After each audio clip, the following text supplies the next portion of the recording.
Hi, I'm Mitchell, and this is the Home Sport and Play mat. It's got the gray on one side, black on the other. We really like just how thick and sturdy it is. If you compare it to even the kid and gym mat, which is still pretty thick in and of itself, the Home Sport and Play mat is just thicker.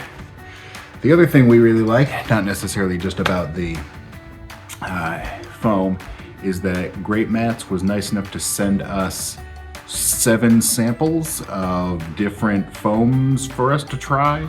We weren't sure exactly what we wanted to do down here in our basement. All those samples were great. They helped us narrow it down to 2. So we placed a small order of a couple pieces of the 2 I just showed you, the Home Sport and Play and the Kid and Gym mat. That let us test and decide we're going to do the Home Sport and Play in our entire basement, and look forward to doing that install here shortly.